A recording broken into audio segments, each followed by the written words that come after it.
자, 얘들아, 이제 청산별곡 들어가도록 하자. 봅시다. 청산별곡. 일단 얘는 고려가요의 특징을 좀 알고 있어야 되지. 그치? 학교에서 만약 프린트 받았으면 고려가요에 대한 특징은 꼭 암기하시고, 일단 고려가요는 가요. 이건 고려시대 때의 노래잖아. 이 전체를 고려시대 때의 노래를 고려가요라고 합니다.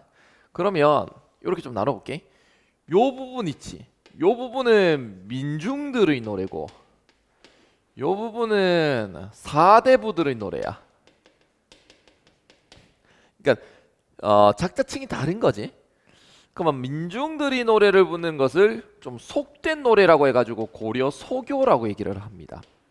사대부 같은 경우는 경기체가라고 얘기를 합니다. 그럼 얘들을 합쳐서 전부 다 고려 시대 때의 노래니까 고려 가요라고 얘기를 하는 거야. 됐지? 그러면 청산별곡 같은 경우는 고려 소교에 위치되어 있는 거겠지. 속된 노래라고 해가지고. 자, 그러면 얘들 둘 다 공통점이 있습니다. 둘 다 공통점은요, 형식 자체가 3분후라고 생각하시면 돼요. 3은 뭔데? 삼음보입니다. 부는 분연체입니다. 분연체다라고 하는 것은 연구분이 이제 생겼어요. 연이 구분되어 있다 그 말입니다. 보통 연구분을 하는 기능을 하는 게 후렴구죠. 후렴구라고 생각하시면 됩니다. 그럼 분연체라고 하는 것과 같은 말이 분절체라고 하는 것과 같아요. 똑같은 말입니다. 또는 연장체라고 하는 것과 같습니다. 똑같은 말입니다. 연이 구분되어 있다 그 말입니다. 됐지? 그러면 근데 좀 차이점이 있는 게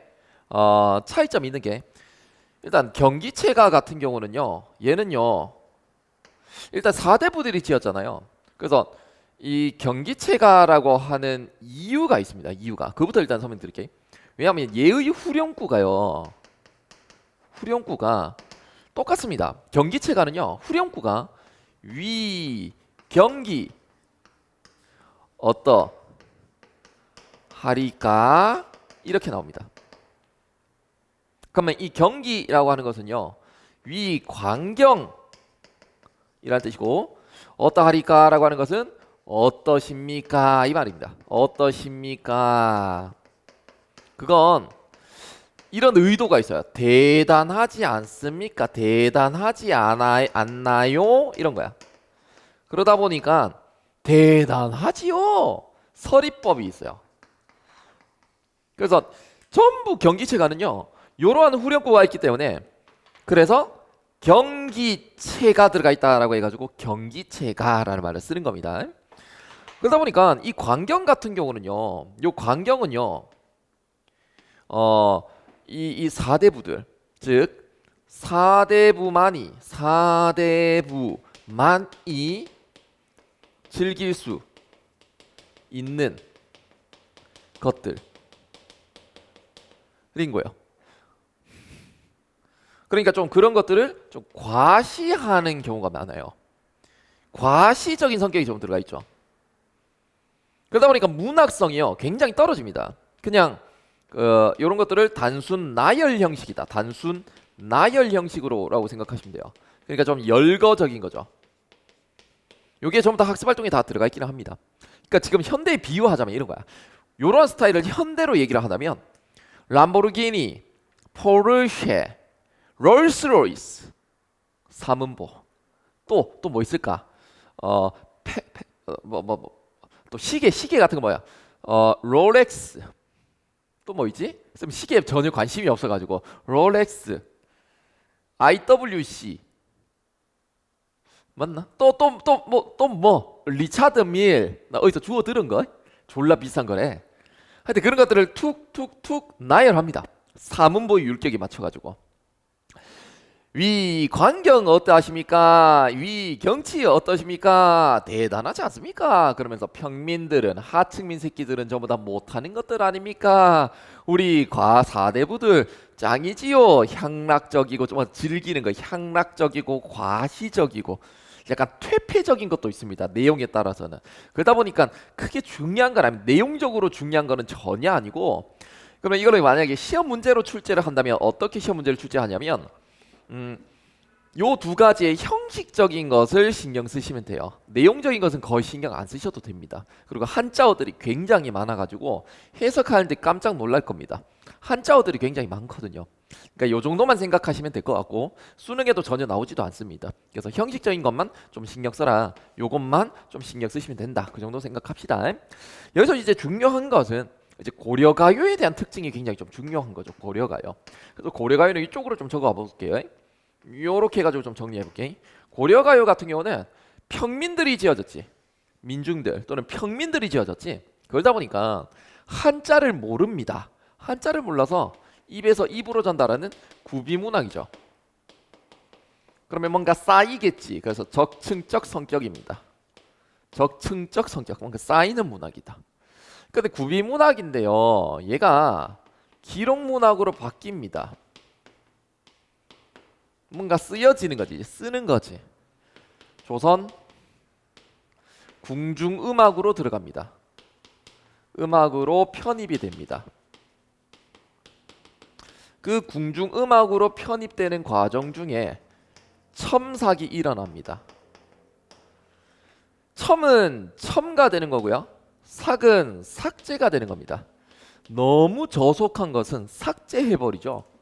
조선 궁중음악으로 들어가는 것이니까 뭔가 이제 나라와 관련성이 있는 임금과 관련성이 있는 이러한 내용의 성격을 첨가는 할 수 있어요.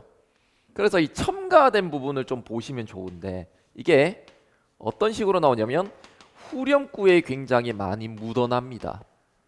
그 후렴구의 예를 들면 이런 거죠. 대평성대 가시리 가시리 있고 버리고 가시리 있고 나보고 어찌 살라 하고 버리고 가십니까?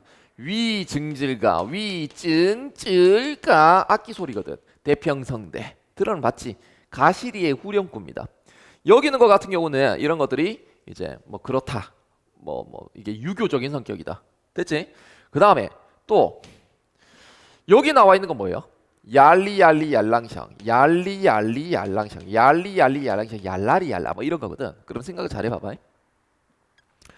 이거 같은 경우는요 일단 후렴구기 때문에 연을 구분하는 기능을 하죠. 그래서 분연, 연구분 즉 분연의 기능을 합니다. 근데요 2번 이거 같은 경우는 울림소리가 많이 사용되죠. 맞죠? 울림소리가 많이 사용되면 좀 경쾌한 느낌이 나요. 좀 명랑한 밝은 느낌이 납니다. 그러다 보니까 이 내용 같은 경우는 주제하고는 전혀 상관이 없어요. 주제와 상관이 없어요. 도리어 주제하고는요 상반대입니다. 중요합니다. 이거는 주제와 전혀 상관이 없어요. 그래서 있지 주제가 뭔데? 상황, 어떤 상황에서 느껴지는 정서, 그 정서를 바탕으로 한 태도를 모으면 주제가 되잖아요. 그러면 어떠한 상황이든 정서든 태도든 간에 상관이 없어요. 주제하고 상관이 없다는 것은 세부적으로 보면 이런 것들하고 상관이 없다는 얘기야. 그래서 만약에 뭐 후렴구를 통해서 뭔가 강조하고자 한다, 다 틀립니다. 이거 의지를 드러낸다, 극복 의지를 내는다, 다 틀립니다. 이거 안 됩니다. 전혀 상관이 없어요. 전혀 상관이 없어. 알겠지? 그 다음에 여기서는 것도 마찬가지야. 상반이다라고 하는 거기 때문에 만약에 호응하고 있다, 절대 안 됩니다. 반대되는 겁니다. 주제는 마이너스 주제거든요. 후렴구는요 밝고 경쾌한 느낌이거든요. 그러니까 대조적이면서 상반됩니다. 꼭 관계를 신경 써주는 말 잘 보셔야 될 부분입니다. 근데 그렇다라고 해서 이렇게도 한번 생각해보자. 참고 빈념에 이렇게 좀 적어보자. 그 다음에 잠깐 3번 같은 경우는요 각 연마다 다 들어가 있잖아. 각 연마다 있으니까 뭔가 형식적인 통일성을 좀 강조한다. 뭐 그런 것들을 확보한다. 이렇게 되죠. 그러니까 지금 후렴구다라고 하는 것은 형식적인 거예요. 알겠죠? 형식적인 겁니다. 그러니까 내용적인 게 아니에요. 조심해. 내용적인 게 아니에요. 이거 아니야. 내용은 이런 내용이잖아. 그치? 형식적인 통일성이에요. 그 다음에 제가 좀 말씀드리고 싶은 거는 CF 해석 참고야. 고려가요 후렴구죠. 후렴구의 종류들이 있어요. 종류들이 있습니다. 그러면 종류니까 밑으로 좀 쪼개볼게. 후렴구에는 일단 두 가지로 좀 쪼개집니다. 의미가 있는 후렴구가 있고요. 의미가 없는 후렴구가 있어요. 그럼 여기서 이 의미다라고 하는 것은 해석이라고 얘기를 하는 겁니다. 의미적인 해석이라고 얘기를 하는 거죠. 그러면 생각해봐봐. 위증절과 태평성대라고 하는 것은 나라의 태평성대를 소망하는, 아니면 나라의 태평성대를 축하하는 그러한 의미가 있는, 해석이 있는 후렴구예요. 이해되지? 근데 얄리얄리 양상 얄라얄라 같은 경우는 의미적으로 있어 없어? 없어. 의미적으로는 없는 후렴구라고. 뭔지 알겠나? 근데 이런 의미적으로 해석을 하는 이 의미 자체가 너무나 나라와 연관성이 있고 내용하고는 전혀 상관이 없는 의미. 이해돼? 그러면 얄리야이 얄랑샤라 같은 경우는 여기에 위치된다라고 보시면 되겠죠. 의미가 없는, 해석하지 않는 후렴구다라고 하는 거야. 되겠다. 됐어. 그 정도까지 생각하시면 될 것 같습니다. 그래서 특별한 의미가 없다. 됐지? 특별한 의미가 없다. 예.